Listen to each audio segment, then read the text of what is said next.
Okay, back to our surgeon's view, as I kind of like I mentioned earlier when we looked at that image in anatomy. So here's our mitral valve anatomy by transesophageal echo. So this is a 3D rendering of the mitral orifice or anatomy on the left, and the surgeon's perspective by transesophageal echo or transthoracic, the aortic valve is at 12 o'clock. And then depending on how you've tilted your image, you'll have and how cropped in you are or zoomed in you are, you'll have the atrial septum, you'll have the os of the left atrial appendage around 9 o'clock, and then you'll be looking into the mitral orifice.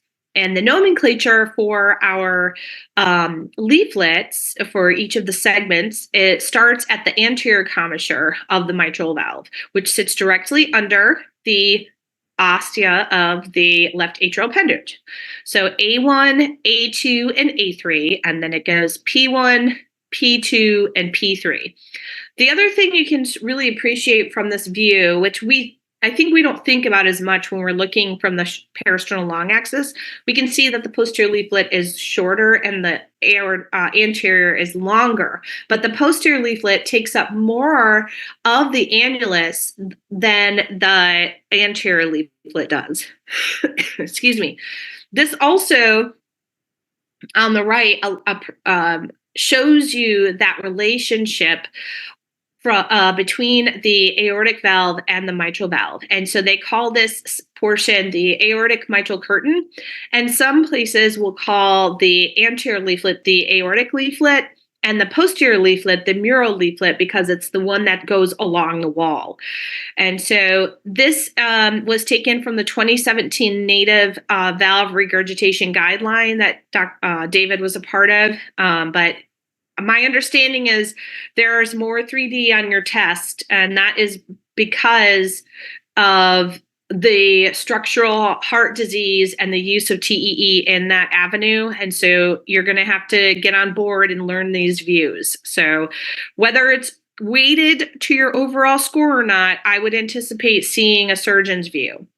So someone wanted me to point out where the atrial septum is again, and I will. Show you this. So I've got a couple more views, but this bright structure here is the atrial septum just next to A3, P3. And so the tricuspid valve we're not seeing as well on the right, but I'll show you some images. So here's taking it back to the midesophageal view by TEE. David just wanted to point out some of these cuts of the midesophageal commissural mitral commissural view so that you can see the commissures. And that's kind of what we're getting at with this would be the cut that you would see by by that view. So the three leaflets that you see, or segments, I should say, not leaflets, segments you see are P3, P1, and A2 from the mitral commissural view. So here's another surgeon's perspective. This person looks to have a little bit of prolapse in both the A2 and P2 segments, and we might, it's looking pretty myxomatous here. There's something else, I don't know if this is artifact or not over here, but this is the left atrium here. You can see the aortic valve at 12 o'clock. You can see a little bit of the left atrial appendage here. Probably would have benefited to cut in a little bit from that way. Here's our atrial septum. You can see part of the coronary sinus coming in over here. And then over here, you can see a little bit, although we haven't optimized for it, of the tricuspid valve.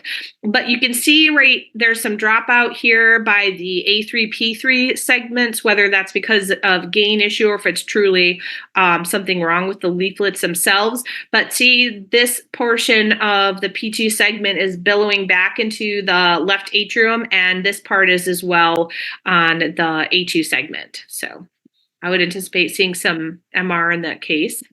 All right.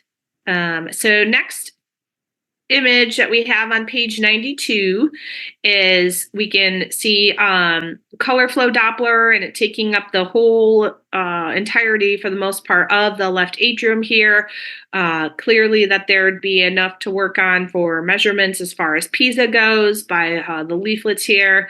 And then you can see a very tall E and a smaller A with our mitral inflow filling pattern in that example.